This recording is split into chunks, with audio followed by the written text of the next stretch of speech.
দেশকে পুনর্গঠন এবং জনগণের কাঙ্ক্ষিত রাষ্ট্র ব্যবস্থা প্রতিষ্ঠিত করার জন্য আমাদের উপর দায়িত্ব প্রদান করা হয়েছে। অতীতের ভুলগুলোকে সংশোধন করে একটা প্রতিযোগিতামূলক ও শক্তিশালী অর্থনীতি এবং ন্যায়ভিত্তিক সমাজ ব্যবস্থা গড়ে তোলাই এই মুহূর্তে আমাদের মূল লক্ষ্য। বর্তমান পরিবর্তিত পরিস্থিতিতে সকল রাজনৈতিক দল এখন স্বাধীনভাবে তাদের মতামত প্রকাশ করতে পারছে। যেই সব ব্যক্তি বা প্রতিষ্ঠান রাষ্ট্রীয় কাজ ও সিদ্ধান্ত গ্রহণ করার প্রক্রিয়ায় সম্পৃক্ত, তাদের প্রত্যেকের জবাবদিহিতা নিশ্চিত করাই আমাদের অগ্রাধিকার। আমরা মানুষের মৌলিক অধিকারকে সমুন্নত ও সুরক্ষিত রাখতে দৃঢ়প্রতিজ্ঞ। আমাদের দেশের মানুষ মুক্তভাবে কথা বলবে, ভয়ভীতি ছাড়া সমাবেশ করবে, তাদের পছন্দের ব্যক্তিকে ভোট দিয়ে নির্বাচিত করবে, এটাই জাতির আকাঙ্ক্ষা এবং এটাই আমাদের লক্ষ্য। বিচার বিভাগের স্বাধীনতা সংরক্ষণ ও সাইবার ডোমেইন সহ গণমাধ্যমের স্বাধীনতা সুসংহতকরণে আমরা প্রতিজ্ঞাবদ্ধ। আমাদের একজন কৃষক বা একজন শ্রমিকের সন্তানও যেন সমাজের সর্বোচ্চ শিখরে পৌঁছতে পারে, সেই লক্ষ্যে বিশালকার অবকাঠামো নির্মাণের বদলে স্বাস্থ্য ও শিক্ষা খাতে বরাদ্দ বৃদ্ধির আমরা গুরুত্ব আরোপ করছি।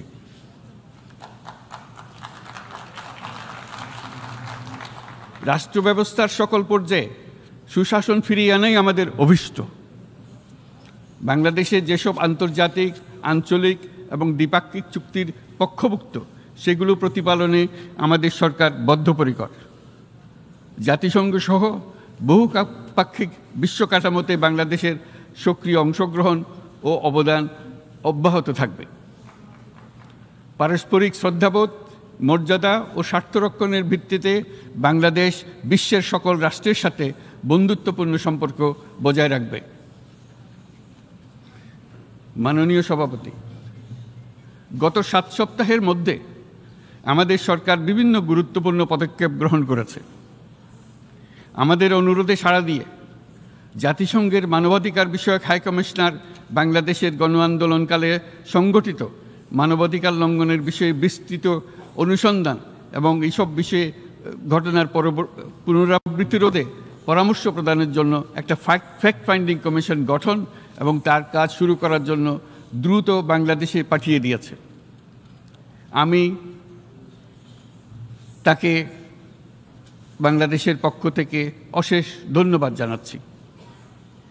দায়িত্বভার গ্রহণের 2 সপ্তাহের মধ্যে আমরা গুম প্রতিরোধে যে আন্তর্জাতিক কনভেনশন রয়েছে তাতে যোগদান করেছি।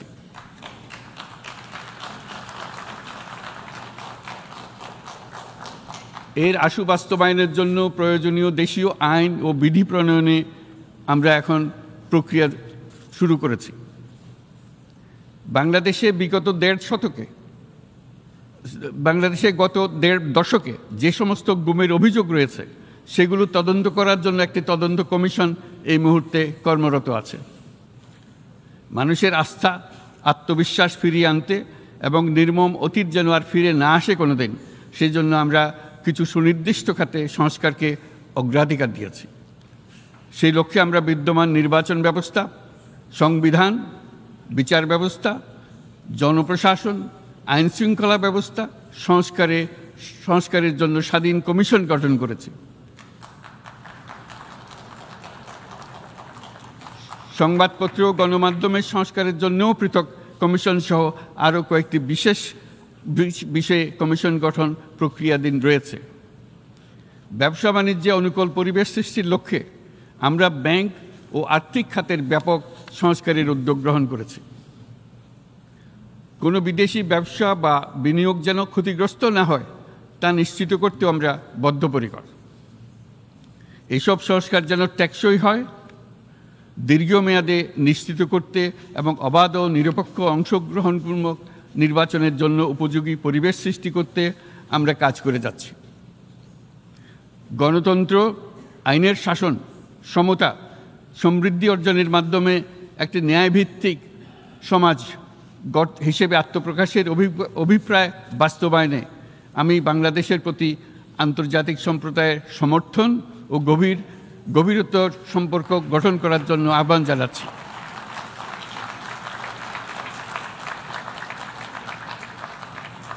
মাননীয় সভাপতি, বাংলাদেশ মনে করে যে শান্তি রক্ষা ও সংঘাত মোকাবেলা জনগণের সমৃদ্ধি নিশ্চিত করার মূল চালিকা শক্তি। সাম্প্রতিক বিপ্লবকালে আমাদের ইতিহাসের সবচেয়ে কঠিনতম সময়ে জনগণের মুক্তির আকাঙ্ক্ষা পূরণে তাদের পাশে দৃঢ়ভাবে দাঁড়িয়ে আমাদের সাহসী সশস্ত্র বাহিনীসমূহ আরও একবার শান্তির প্রতি তাদের অঙ্গীকার প্রমাণ করেছে।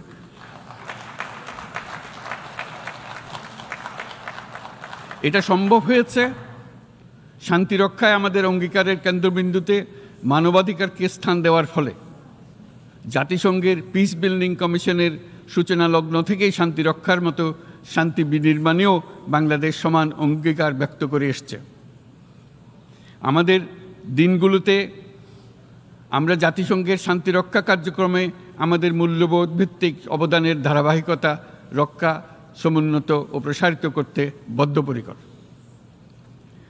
জাতিসংঘের শান্তিরক্ষা কার্যক্রমে অবদানকারী তৃতীয় বৃহত্তম রাষ্ট্র হিসেবে বাংলাদেশ এখন পর্যন্ত ৪৩টি দেশে ৬৩টি মিশনে শান্তিরক্ষী প্রেরণ করেছে।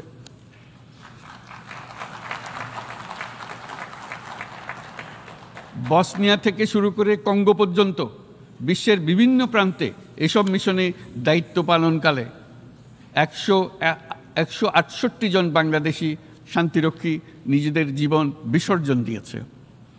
আমরা আশা করি যে কোনো অবস্থায় নানা প্রতিকূলতা সত্ত্বেও জাতিসংঘের ভবিষ্যৎ শান্তিরক্ষী কার্যক্রমগুলোতে বাংলাদেশের প্রতিরক্ষা বাহিনীর সদস্যরা একইভাবে অবদান রাখার সুযোগ পাবে।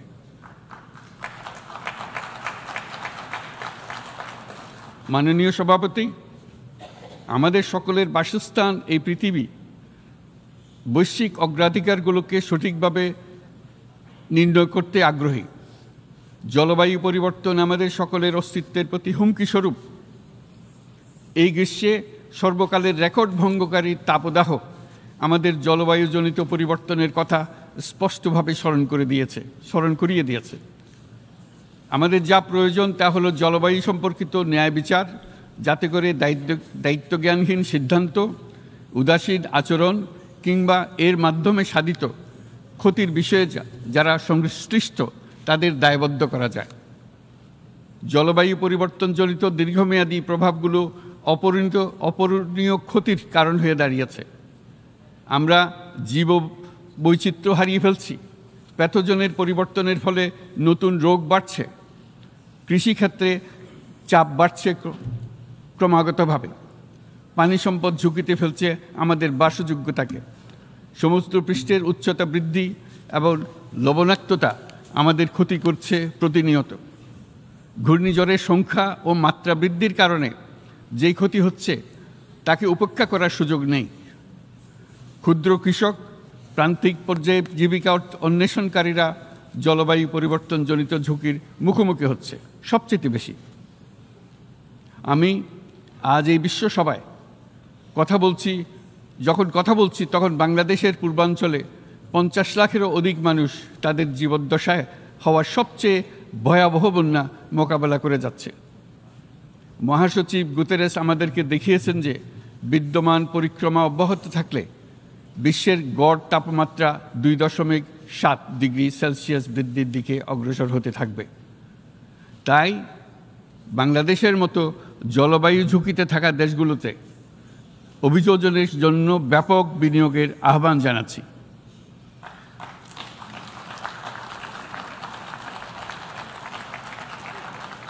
এছাড়াও উদ্ভাবনী শক্তির প্রয়োগ, অতিরিক্ত অর্থায়নের মাধ্যমে লস অ্যান্ড ড্যামেজ ফান্ডকে কার্যকর করা আমাদের জন্য অত্যন্ত গুরুত্বপূর্ণ। একইভাবে আমাদের প্রয়োজন প্রযুক্তির সহজলভ্যতা, সক্ষমতা বৃদ্ধি। নির্দিষ্ট করে বললে আমাদের দরকার জীবন রক্ষাকারী প্রযুক্তি, বিশেষত কৃষি, পানি এবং জনস্বাস্থ্য খাতে, যেখানে ক্ষুদ্র ক্ষুদ্র উদ্ভাবন এবং সমাধানসমূহ ঝুঁকিতে থাকা জনগোষ্ঠীকে রক্ষা করতে পারে। জলবায়ু সংকটের মোকাবেলা এবং বৈশ্বিক অর্থনীতি সুসংহতকরণে আমাদের যুগপথভাবে কাজ করতে হবে। বিশ্ব সম্প্রদায় এখন কার্বন মুক্ত পৃথিবী গড়ে তুলতে মনোযোগী হচ্ছে। বিশ্বের অধিকাংশ মানুষকে এই ধরনের পরিবর্তনের সুফলভোগী করতে হলে নেট জিরো পৃথিবীর দিকে আমাদেরকে অগ্রসর হতে হবে। বাংলাদেশের মতো দেশগুলোকে সাথে নিয়ে যেতে হবে। তা না হলে পারস্পরিক দায়িত্ববোধের মাধ্যমে পারস্পরিক সমৃদ্ধি অর্জনে আমাদের সার্বজনীন অঙ্গীকার পূরণে পিছিয়ে পড়ব আমরা। এই ক্ষেত্রে আমি বিশ্বাস করি সমগ্র বিশ্ব একসাথে ৩-০ লক্ষ্য অর্জনের ধারণা বিবেচনা করে দেখতে পারে, যার মাধ্যমে আমরা শূন্য দারিদ্র্য, শূন্য বেকারত্ব এবং শূন্য নেট কার্বন নিঃসরণ অর্জন করতে পারি। যেখানে পৃথিবীর প্রতিটি তরুণ তরুণী চাকরি প্রার্থী না হয়ে বরং উদ্যোক্তা হিসেবে নিজেকে প্রতিষ্ঠিত করার সুযোগ পাবে। তারা যেন এই সম্পদের সীমাবদ্ধতা সত্ত্বেও নিজ নিজ সৃজনশীলতার বিকাশ করতে পারে, যেখানে একটি ব্যবসায়িক উদ্যোগ সামাজিক সুফল, অর্থনৈতিক মুনাফা এবং প্রকৃতির প্রতি দায়িত্বশীলতার মধ্যে একটি চমৎকার ভারসাম্য আনতে পারে, যেখানে সামাজিক ব্যবসার মাধ্যমে যে কোনো ব্যক্তি ভোগবাদী জীবনধারা থেকে উত্তরণ করে সামাজিক ও অর্থনৈতিক পরিবর্তনের সৃজনশীল শক্তি হিসেবে নিজেকে প্রতিষ্ঠিত করতে পারে।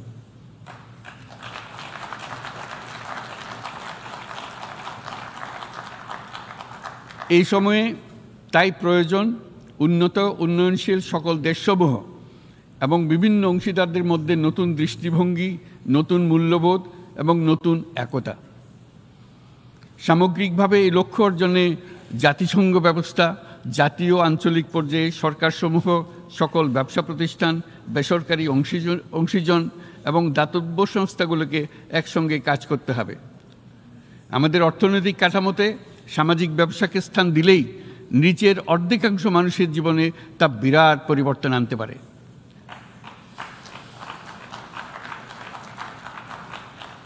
এই পদক্ষেপ একই সঙ্গে জলবায়ুর ধ্বংসাত্মক গতিকে সফলভাবে রোধ করতে পারে এবং বাজার ব্যবস্থার মাধ্যমেই এই মীমাংসা হতে পারে। এ বিষয়ে আমি মহাসচিব গুতেরেসের বিশেষ দৃষ্টি আকর্ষণ করছি। মাননীয় সভাপতি, বহুমুখী সংকটে জর্জরিত বর্তমান বিশ্বে যুদ্ধ এবং সংঘাতের ফলে ব্যাপক ভিত্তিতে মানুষের অধিকার খর্ব হচ্ছে। বিশ্ববাসীর উদ্বেগ এবং নিন্দা সত্ত্বেও গাজায় গণহত্যা থামছে না।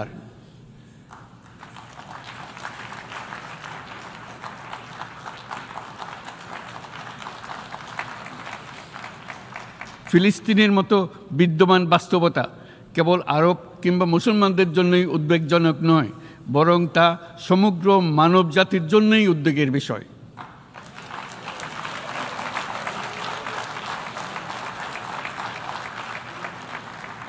একজন মানুষ হিসেবে প্রত্যেক ফিলিস্তিনির জীবন অমূল্য।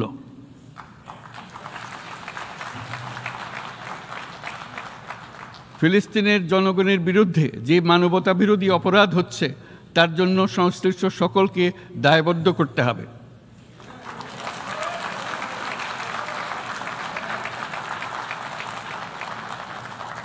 ফিলিস্তিনের জনগণের উপর চলমান নৃশংসতা, বিশেষত নারী এবং শিশুদের সাথে প্রতিনিয়ত যে নিষ্ঠুরতা বিশ্ব দেখাচ্ছে, তা থেকে নিস্তারের জন্য বাংলাদেশ অনতিবিলম্বে সম্পূর্ণ যুদ্ধবিরতির আহ্বান জানাচ্ছে।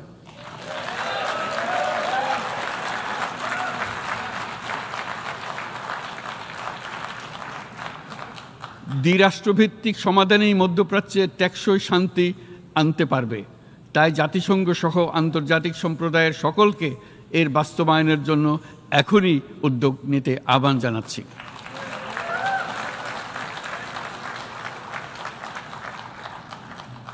গত ২.৫ বছর ধরে ইউক্রেনে চলমান যুদ্ধে বহু মানুষ প্রাণ হারিয়েছে। এই যুদ্ধের প্রভাব সর্বব্যাপী, এমনকি বাংলাদেশের অর্থনীতিতেও এর নেতিবাচক প্রভাব আমরা অনুভব করছি।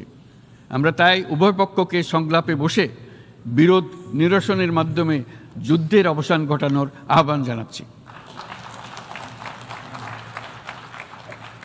মাননীয় সভাপতি, বাংলাদেশ গত ৭ বছর যাবৎ মায়ানমার হতে আগত ১২ লাখেরও বেশি রোহিঙ্গাদের মানবিক কারণে আশ্রয় দিয়ে আসছে। এর ফলে আমরা বিরাট সামাজিক, অর্থনৈতিক পরিবেশগত ক্ষতির সম্মুখীন হচ্ছি। মায়ানমারের অভ্যন্তরীণ সমস্যা থেকে সৃষ্ট এই সংকট বাংলাদেশ ও আমাদের অঞ্চলের জন্য প্রথাগত ও অপ্রথাগত উভয় ধরনের নিরাপত্তা ঝুঁকির কারণ হয়ে দাঁড়িয়েছে। মায়ানমার থেকে বাংলাদেশে বলপূর্বক বাস্তুচ্যুত রোহিঙ্গাদের সহায়তা করতে আমরা অঙ্গীকারবদ্ধ। আমরা রোহিঙ্গাদের জন্য মানবিক সহায়তা কার্যক্রম চালু রাখা এবং তাদের টেকসই প্রত্যাবর্তন নিশ্চিত করার উদ্দেশ্যে আন্তর্জাতিক সম্প্রদায়ের পর্যাপ্ত সহায়তা অব্যাহত রাখার আহ্বান জানাচ্ছি। রোহিঙ্গাদের সাথে সংগঠিত হওয়া ব্যাপক ভিত্তিক মানবাধিকার লঙ্ঘনের জন্য আন্তর্জাতিক বিচার আদালত এবং আন্তর্জাতিক অপরাধ আদালতে চলমান বিচার প্রক্রিয়ার মাধ্যমে ন্যায় বিচার নিশ্চিত করাও সমানভাবে গুরুত্বপূর্ণ। রোহিঙ্গারা যাতে নিজ দেশে স্বাধীন এবং মর্যাদাপূর্ণ জীবনযাপন করতে পারে সেই লক্ষ্যে অনুকূল পরিবেশ তৈরিতে জাতিসংঘ অন্যান্য আন্তর্জাতিক প্রতিষ্ঠানের ধারাবাহিক প্রচেষ্টার প্রশংসা দাবিদার। এই লক্ষ্যে রোহিঙ্গারা যাতে পর্যাপ্ত নিরাপত্তা ও অধিকার নিশ্চিত করে তাদের নিজ ভূমি রাখাইনে ফিরে যেতে পারে তার পথ সুগম করা অত্যন্ত দরকার।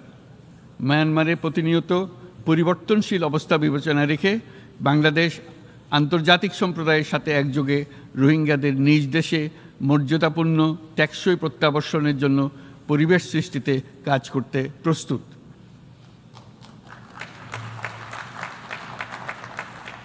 মাননীয় সভাপতি, রাজনৈতিক মুক্তি এবং সামাজিক অর্থনৈতিক জাগরণ ব্যতীত শান্তি ও নিরাপত্তা নিশ্চিতে সাফল্য অর্জন করা সম্ভব নয়। প্রায় এক দশক পূর্বে বিশ্ব সম্প্রদায় সর্বসম্মতক্রমে এজেন্ডা 2030 প্রণয়ন করেছিল। আমরা সবাই আমাদের সামষ্টিক আকাঙ্ক্ষা ও বিশ্বাস অর্পণ করেছি এই সার্বজনীন টেকসই উন্নয়ন অভিষ্টগুলো অর্জনে।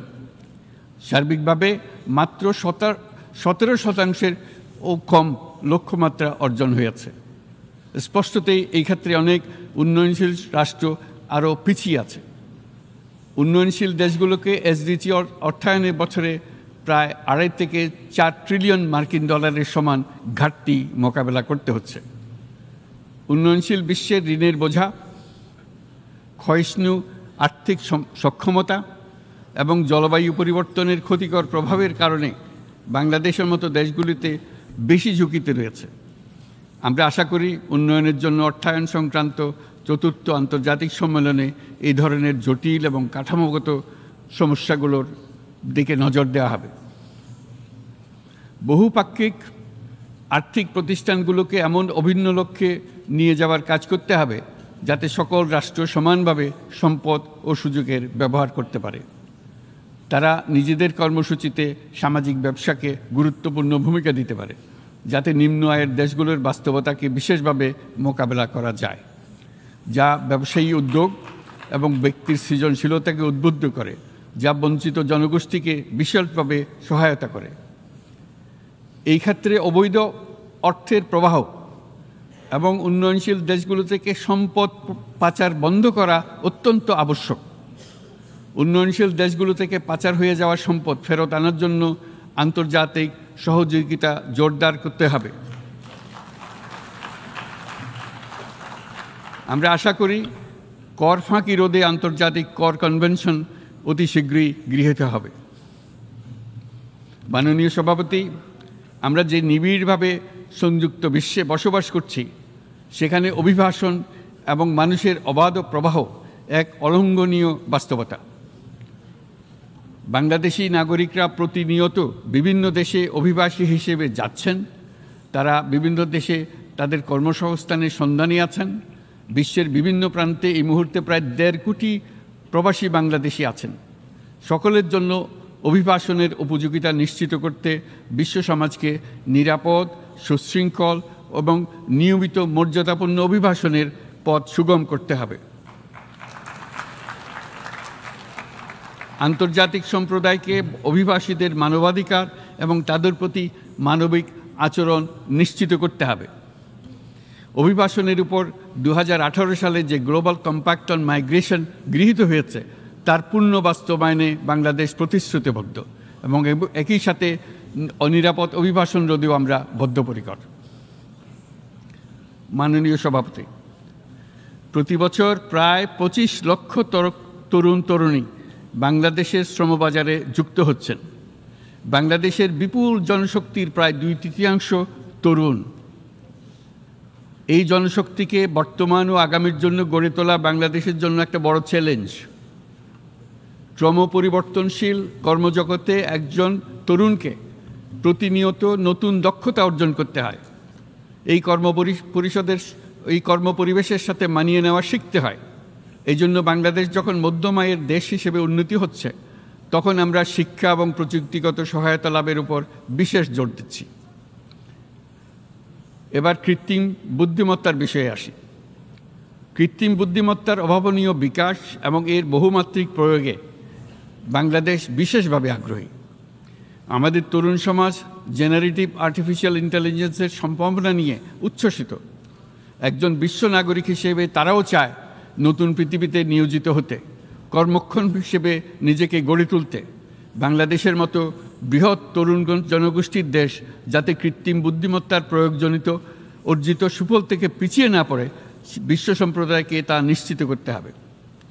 একই সঙ্গে নিশ্চিত করতে হবে যেন কৃত্রিম বুদ্ধিমত্তার কারণে কর্মক্ষেত্রে মানুষের চাহিদা ক্রমাগতভাবে সংকুচিত হয়ে না যায়।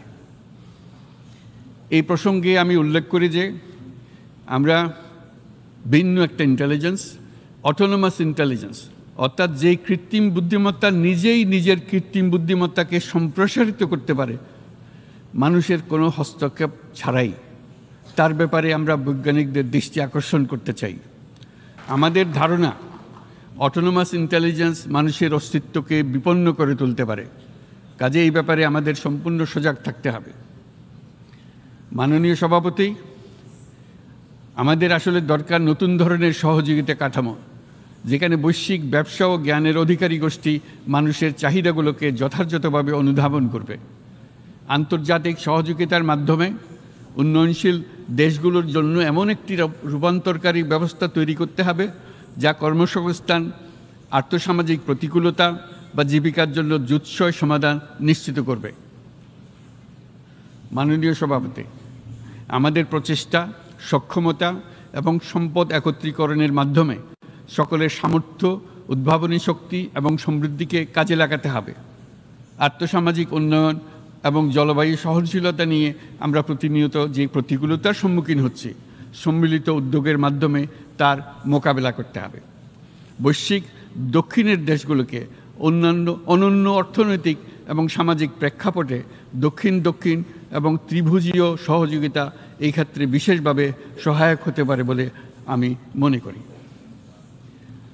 বৈশ্বিক দক্ষিণের আওয়াজকে বিশ্বব্যাপী জোরালোভাবে তুলে ধরার জন্য প্রয়োজন সম্মিলিত উদ্যোগ। সেই জন্য বৈশ্বিক এজেন্ডা প্রণয়ন ও বাস্তবায়ন নিশ্চিত করতে বৈশ্বিক দক্ষিণের দেশগুলোর মতামতকে যথাযথ গুরুত্বের সাথে বিবেচনা করতে হবে।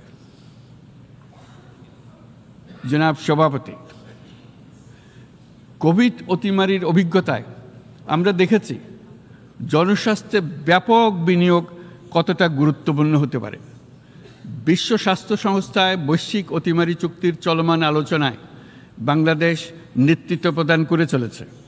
আমরা চাই কার্যকর আন্তর্জাতিক সহযোগিতা, জনস্বাস্থ্য ব্যবস্থায় অর্থায়ন, প্রযুক্তি হস্তান্তর, গবেষণা ও উন্নয়ন, ভ্যাকসিন থেরাপিউটিক্সের উৎপাদন, বহুমুখীকরণ এবং সকল ভ্যাকসিনকে মেধাস্বত্ব অধিকার মুক্ত ঘোষণা করার ব্যাপারে ঐক্যমত্য গঠন। অসংক্রামক রোগসমূহের বিরুদ্ধে লড়াইয়ে এই বিষয়গুলি অত্যন্ত গুরুত্বপূর্ণ। জনাব সভাপতি, এবছর আমরা জাতিসংঘের সাথে বাংলাদেশের অংশীদারিত্বের সুবর্ণ জয়ন্তী উদযাপন করছি। গত 50 বছর ছিল আমাদের জন্য একটা পারস্পরিক শিক্ষণীয় সম্মিলিত যাত্রা।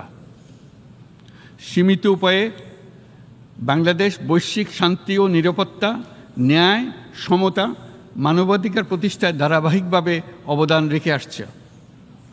আমাদের সমন্বিত প্রয়াসের পেছনে আছে সত্যিকার অর্থে একটি নিয়মভিত্তিক বৈশ্বিক ব্যবস্থা গড়ে তোলা। এই প্রসঙ্গে উদাহরণ হিসেবে আমি স্মরণ করছি 1999 সালে জাতিসংঘ সাধারণ পরিষদে ক্ষুদ্র ঋণের উপর গৃহীত রেজুলেশনের কথা। সেই সময় জাতিসংঘ 2005 সালকে ইয়ার অফ মাইক্রোক্রেডিট ঘোষণা করেছিল, যার ফলে ক্ষুদ্র ঋণ বিশ্বব্যাপী সম্প্রসারিত হবার সুযোগ পেয়েছিল। একই সময়ে বাংলাদেশের উদ্যোগে গঠিত হয়েছিল ফ্রেন্ডস অব মাইক্রোক্রেডিট।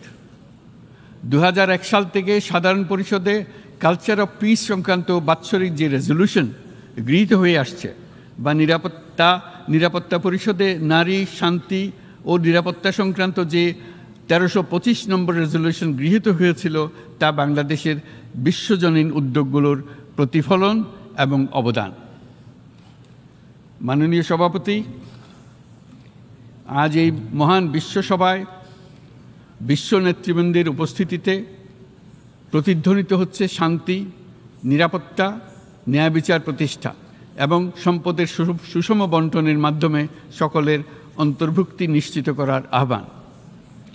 সদস্য রাষ্ট্র হিসেবে আমাদের প্রত্যেককে আজ গভীরভাবে অনুধাবন করতে হবে কিভাবে আমরা নারী, পুরুষ সকলের জন্য ও আগামীর দিনগুলোতে উদ্যোক্তা হবার সমান সুযোগ সৃষ্টি এবং তাদের ক্ষমতায়ন নিশ্চিত করতে পারি। সকল বৈশ্বিক সমস্যার সমাধানের জন্য আমাদের সবার হাতে যথেষ্ট সক্ষমতা, সম্পদ এবং উপায় রয়েছে। আসুন আমরা জাতীয় বা আন্তর্জাতিক যেসব প্রতিশ্রুতি দিয়েছি তা বাস্তবায়ন করি এবং অর্থনৈতিক ক্ষেত্রে সামাজিক ব্যবসার ধারণা প্রতিষ্ঠিত করে সকল প্রকার বৈষম্য ও অসমতার অবসানে ঐক্যবদ্ধভাবে আমরা কাজ করি। বাংলাদেশের তরুণরা প্রমাণ করেছে যে মানুষের স্বাধীনতা, মর্যাদা ও অধিকার সমুন্নত রাখার অভিপ্রায় কোনো উচ্চাভিলাষ নয়, বরং এটা সকলের নিশ্চিত প্রাপ্য।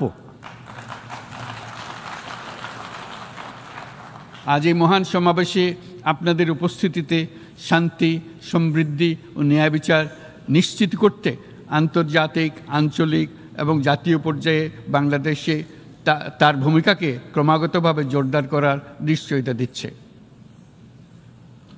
আজ আপনাদের সবাইকে শুভেচ্ছা জানাচ্ছি, ধন্যবাদ জানাচ্ছি।